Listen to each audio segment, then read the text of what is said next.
Se llama La culpa la tuvo la vaca. No sé cuánto lo han leído. ¿Sí lo han leído? No, búscalo en el internet. Dice, la culpa la tiene la vaca. Así se llama el libro, pero es muy famoso. Tiene algunas historias que hablan de diferentes. Y una de las historias que me llamó la atención era de una carpintería. Decía que un día se reunió la carpintería para nombrar al presidente de la carpintería. Y entonces promovieron al martillo, por decir algo. No, a lo mejor no los voy a nombrar en orden. Y entonces todos los elementos de la cafetería, no, el martillo no, el martillo no. ¿Por qué el martillo no? Porque siempre anda, ¿qué? Siempre anda golpeando con las palabras, pisando a la gente. No sé si usted ha notado, a lo mejor, pastor, una junta, siempre hay alguien que tiene, es fuerte hablando y implacable. Entonces imagínense un presidente que sea como el martillo, que ande golpeando con las palabras. ¿Saben que Jesús dijo que las palabras matan más que un arma? Dijo, ¿oíste que fue dicho? No matarás, mas yo os digo, cualquiera que le dice fatuo a su hermano o le dice ignorante, será culpable de juicio y de hervor en el infierno. Así que según el Señor Jesucristo, las palabras tienen un poder. Porque si a ti te matan instantáneamente. Pero cuando te dicen palabras ofensivas, eso te hace un daño psicológico y puede durar años. Cuando tú le dices a tu hijo, bruto, no sirve, él va a crecer con eso, porque eso tiene una palabra. Así que descartaron al martillo y entonces dijeron, bueno, yo quisiera proponer al desarmador, no sé cómo le llaman aquí, en Venezuela le dicen destornillador, es casi lo mismo, ¿no? Y dijeron, no, el destornillador no. ¿Y por qué el destornillador no? Porque es que da muchas vueltas. Siempre está dando vueltas. Siempre da vueltas, siempre lo mismo. Habla mucho, pero siempre llega a lo mismo y siempre da vueltas. Y dijeron, no, el destornillador no. Y entonces propusieron no sé cómo le llaman aquí, al alicate. ¿Sí, alicate? Ah, bueno, es que en México todo se lo cambian. En Venezuela hablamos el verdadero español, así que por eso uno tiene que estar averiguando aquellos que le cambian el alicate. Y dijeron, ¿por qué el alicate? No, porque es que aprieta y es muy aficiante y todo lo quiere hacer a su manera. Y dijeron, no, el alicate no. Y entonces propusieron a la lija. La lija, ¿saben cuál es la lija? La que utilizan las mujeres para las uñas. Y dijeron, no, la lija no. ¿Y por qué la lija no? Bueno, porque es muy áspera.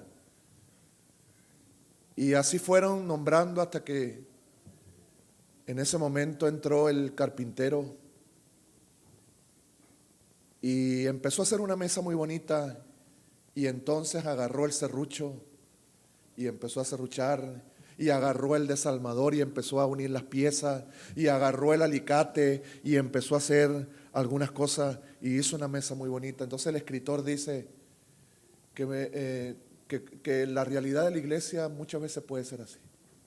Tenemos nuestros defectos, tenemos nuestras virtudes, cada quien tiene, pero tenemos una parte positiva. Cuando nosotros lleguemos a encontrar esa parte positiva, pero saben que cuando nosotros hablamos, ¿puedo hablar el micrófono?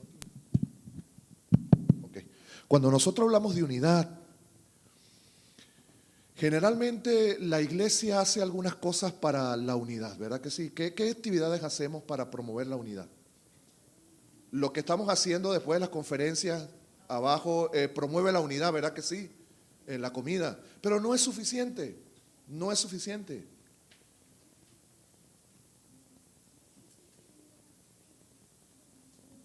Yo pensé que era el hijo de Michael Jordan. Qué bonito. ¿Cómo te llamas, hijo? Sí. Chan. ¿Cómo? Chichán. Di-chan. ¿De dónde viene? Sí, pero ¿de qué parte? Ah, qué bonito. Sí, está como un marinero. Y hacemos muchas actividades para promover esa unidad.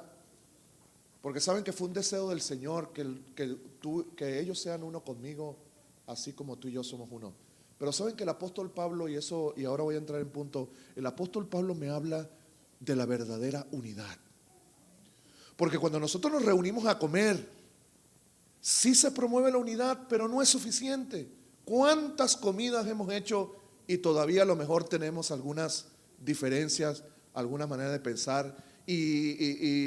Imagínense, he oído expertos hablando de unidad. Es como si tratáramos de agarrar una silla de 4 patas y cada quien jalara por su lado. Nunca vamos a llegar al objetivo.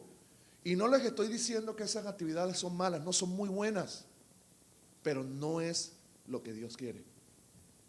Al final hay un tipo de unidad más profunda que el Señor quiere.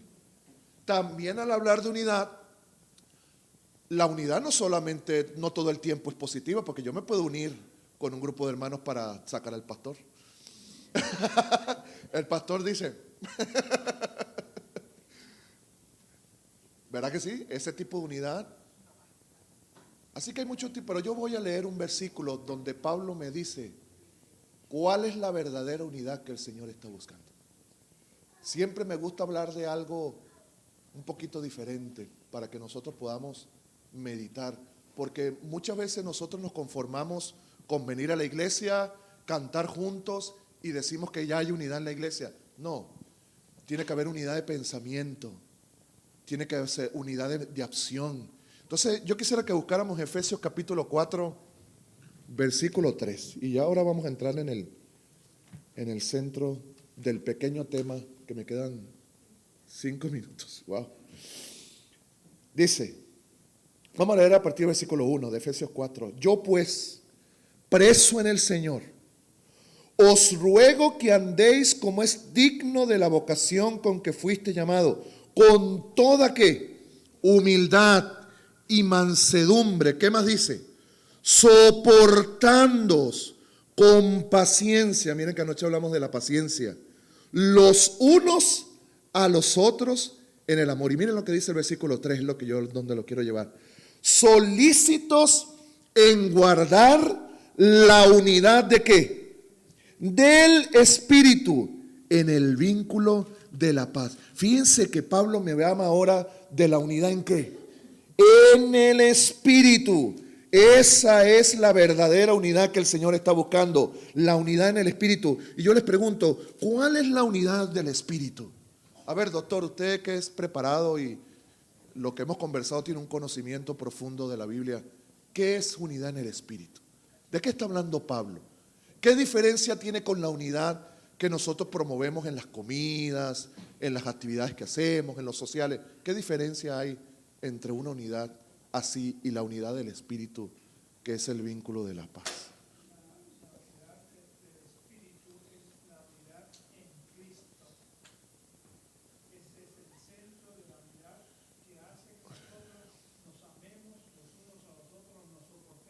O sea, ¿qué quiere decir entonces? Que cuando nos reunimos a comer, que es muy bueno, ya lo dije, muy bueno, ¿qué elemento falta?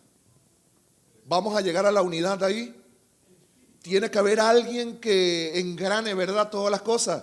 Eso es lo que me está diciendo Pablo, el Espíritu. Cuando nosotros todos tengamos una relación espiritual con el Señor, el mismo Espíritu se va a encargar de que nosotros tengamos una. Y yo les voy a terminar en los minutos. ¿Ustedes se acuerdan de los apóstoles? En Hechos capítulo 1, Dios les promete un poder. Y le dice, ustedes recibirán ¿qué? Poder. Cuando haya ¿qué? Venido sobre vosotros el Espíritu Santo. Y me seréis testigos en Judea, en Samaria y hasta los confines de la tierra. Pero déjeme decirle una cosa, los discípulos no estaban preparados para eso. Y cuando Jesús ascendió al cielo, ellos se fueron a un lugar. ¿Dónde fueron ellos? Lo que han elegido el deseo de toda la gente. Al aposento alto. Y fíjense que en el aposento alto pasó algo. Y es lo que yo voy a terminar diciendo, creo que es lo más importante. ¿Cómo alcanzar la unidad en el Espíritu, hermano? Yo creo que si esta iglesia logra alcanzar la unidad en el Espíritu, mire, no la frena nadie. Porque podemos estar unidos aparentemente, pero hasta que no lleguemos a la unidad que dice Pablo, en el vínculo de la paz, esa unidad, como dice el doctor, solamente la logra un elemento. Cristo es el engranaje. No la voy a lograr pidiéndole perdón al hermano. Yo veo que en la Santa Cena se piden perdón, se lavan los pies, pero las cosas siguen igual. ¿Por qué? Porque el Espíritu no ha intervenido para engranar y unir todas las cosas. Entonces, mire, ellos fueron al aposento alto. Jesús nunca les dijo cuándo iban a recibir la promesa. Solamente les dijo que iban a ¿qué? Que iban a recibir la promesa, pero no les dijo cuándo. Es como si yo le dijera, bueno, mire, yo les prometo que voy a volver, pero no les voy a decir cuándo. Así que yo puedo volver en el 2060 o en el 2080, o a lo mejor me traen el féretro aquí. Pero no les digo, Jesús no les dijo. Así que ellos fueron al aposento alto. ¿Y qué pasó en ese aposento alto? ¿Qué pasó en ese aposento alto? ¿Cuántos días pasaron hasta que recibieron el Espíritu Santo? Porque saben que Jesús resucitó, y dice el apóstol Pablo en 1 Corintios capítulo 5 que Cristo es nuestra Pascua, o sea que Cristo era la Pascua. Cuando recibieron la promesa en el Pentecostés, la palabra Pentecostés significa 50 días después de la Pascua. ¿Cuántos días pasó Jesús con los discípulos una vez que resucitó? Dice la Biblia, cuando Él resucitó pasó 40 días y 40 noches. Si ellos recibieron el Espíritu Santo 50 días después de la Pascua, 50 menos 40, ¿cuántos días pasaron en el aposento alto? 10 días.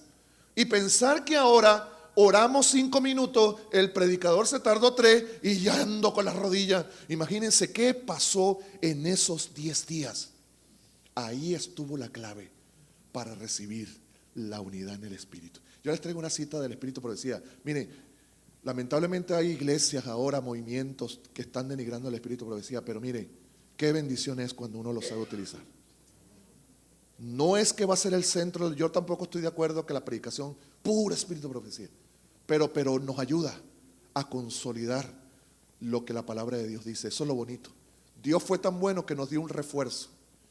Fíjense, Hechos de los Apóstoles, léase ese libro, página 31, y con esto voy a terminar. Miren lo que pasó en esos 10 días. Es lo que tiene que pasar en esta iglesia, hermanos. Es lo que tiene que haber, mire, porque los discípulos, cuando Jesús les dijo que iban a recibir el Espíritu Santo, ¿estaban unidos o desunidos? No, hombre, estaban desunidos. Acuérdense que todo el mundo hablaba de quién iba a ser qué. ¿Se acuerdan cuál era la conversación preferida de ella? ¿Quién era qué? El mayor. Y no estaban preparados. Pero cuando Jesús les dijo, mira, la única manera de que ustedes reciban el Espíritu Santo es que haya una preparación, haya una unidad en el Espíritu.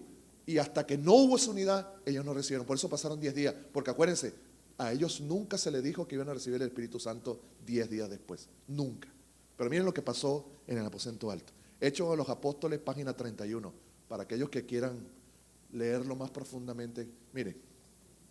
Mientras los discípulos esperaban el cumplimiento de la promesa, dice, lo primero que hicieron, miren, humillaron sus corazones con verdadero arrepentimiento. Humillaron sus corazones, porque eran bien altivos, ¿verdad que sí? Sobre todo Pedro, aunque todos se escandalizaren, yo nunca. Orgulloso, dependiente de ellos. Y ahora dice que lo primero que hicieron es humillaron sus corazones con verdadero arrepentimiento. Entendieron bien que tenían que ser humildes, porque para recibir el Espíritu Santo tiene que haber ¿qué? Humildad. Humildad.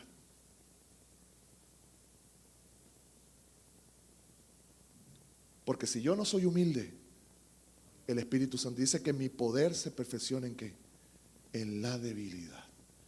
Fíjense que agarró a esa viejita llamada Elena G. de Guay, enferma, ignorante porque supuestamente no tenía estudios, y miren la obra que hizo.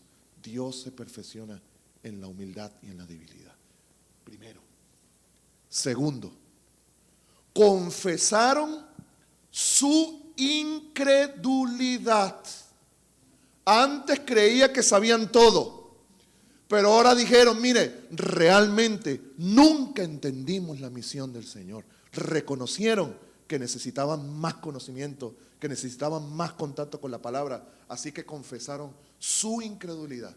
Y como ya se terminó el tiempo, dice, los discípulos oraron con intenso fervor, pidiendo capacidad para encontrarse con los hombres y cumplir la misión. Se dieron cuenta que ese proyecto que Jesús les estaba poniendo por delante no lo podían lograr a menos que Jesús le diera la capacidad, la sabiduría, porque cuando uno toca una puerta o cuando uno le habla a la gente de Dios, no es fácil, necesita poder de lo alto. Se lo digo de verdad. Yo anoche, mire, cada vez que un predicador va a hacer un llamado, no se crean que para uno es una lucha y si no pasa nadie. Y Señor, pero uno tiene que una lucha. Y gracias a Dios el Señor ha sido muy bueno con nosotros en esta semana, creo yo. Ahí tienen algunas personas, ustedes ya lo han ido trabajando, pero que el Espíritu Santo está ahí trabajando. Gracias a Dios. Pero uno le tiene que pedir capacidad al Señor. Tiene que pedir capacidad al Señor. Porque no es cuestión de que tú hables bonito, no es cuestión de que tú seas doctor, no es cuestión de que tú te sepas todo el Espíritu Profecía. Es cuestión, Señor, capacítame para ser un pescador de hombres. Ayer escuché un sermón del hijo del doctor. Wow, qué bárbaro ese muchacho. Yo creo que le dije que se equivocó de carrera al doctor. Todavía está a tiempo que estudie teología. ¿Cómo que se llama? Igual, ¿no? Roberto. Qué buen sermón es ese muchacho, Robertito. Y no ha estudiado teología, imagínense, estudia. No, hombre. Dice, miren, para terminar, disculpe hermana que me estoy quitando unos minutos, pero dice, pusieron aparte, escuchen hermano, lo que más hicieron. Pusieron aparte toda diferencia. Y vaya que eran diferentes, ¿sabes? Vaya que eran diferentes. Por lo menos aquí tenemos al pibe. El pibe me cae muy bien. Disculpe que te llame pibe, pero no sé tu nombre. José, el argentino. Pero mira, es que hay argentinos buena gente, sí. No, no, mentira. Todos, el doctor Pereira. No soy muy amigo de muchos argentinos. Somos muy amigos, así que sí. No, muy bueno, muy bueno. Que Dios te bendiga. Me ha dado palabras ahí de ánimo. José, que Dios te bendiga, José. Somos diferentes, pero somos diferentes. Somos diferentes. Mira, qué bonito. Mire, yo he visto aquí, mientras nuestros países están desunidos, y Colombia, me acuerdo cuando estaba en mi estado de Venezuela, que hasta se cerraron la frontera, y Argentina ahora. Y miren qué bonito, aquí hay argentinos, aquí hay peruanos, aquí hay venezolanos, aquí hay panameños, aquí hay dominicanos. Y miren qué bonito cómo nos llevamos también. Es porque eso lo hace solamente el Señor. Imagínense una reunión así de esta liga, esta ensalada sin Cristo. No, hombre, aquí no fuéramos matados. Aquí no fuéramos matados, pero eso es. Pusieron aparte toda diferencia. Porque hasta que no pongamos aparte toda diferencia, no va a venir la unidad del Espíritu y mucho menos vamos a recibir ese don tan maravilloso que es la lluvia tardía. Miren lo demás que hicieron. Pusieron aparte todo deseo de supremacía. Amén, porque caramba, era lo que más buscaban. ¿Se acuerdan de Juan? Que esté a la mano derecha, y los demás se molestaron y hablaban de quién era el mayor, y algunos querían saber quién entregaba al Señor y tenían ese deseo, pero pusieron todo eso de supremacía. Aquí todos somos iguales. El pastor no es más que ustedes. Somos coordinadores de la gracia de Dios en este lugar. Solamente tenemos una función diferente, pero somos iguales. El diácono es igual al pastor, solo que tiene una función diferente. Eso lo dice Pablo, la unidad en el Espíritu. Qué bonito. Mira, dijeron, yo me imagino a Juan diciéndole a los demás discípulos, oye, discúlpenme, mire, yo cómo fui cabezadura cuando yo quería ser mayor que ustedes y quería, no, mire, te pido perdón, Pedro, te pido. Y Pedro decía, no, perdóname a mí, yo siempre hablando más de la cuenta. Y mira, yo no soy el líder. Y usted se pone a ver en el primer concilio que hubo de la iglesia, en el libro de los Hechos, ni el líder no fue ni Pedro ni Juan, fue Santiago, era el presidente de la conferencia general, no era ni siquiera Pedro ni Juan. Y usted se pone a ver la carta de Pedro, y Pedro dice, oye Pablo, Pablo dice cosas difíciles de entender, pero es un hombre de Dios. ¿Ves qué diferencia? A ver. Así es, exactamente, exactamente. Y termino diciendo, porque ya me están jalando con el callado, dice, pusieron aparte los celos y la envidia. Mire, lo estoy leyendo literalmente como lo escribe en la Manacuay. Celos y envidia, pero eso no existe aquí, ¿verdad? No, celos es entre mi esposo y yo, pero cuando el pastor aquí alaba a alguien y no, pues eso yo me siento contento de que le estén dando gloria a alguien aquí, de que bautizó tanto y que eso no va conmigo. Y envidia menos, no, hombre. Que él tiene un Mercedes-Benz y yo tengo un bochito, no, hombre. Qué bueno que él tiene un Mercedes-Benz. No, hombre, que Dios se lo bendiga. Y termino. Se unieron en estrecho compañerismo cristiano y se acercaron más y más a Dios. Y predicaron el evangelio a todo el mundo. Eso es unidad en el Espíritu. ¿Quieren tener la unidad en el Espíritu?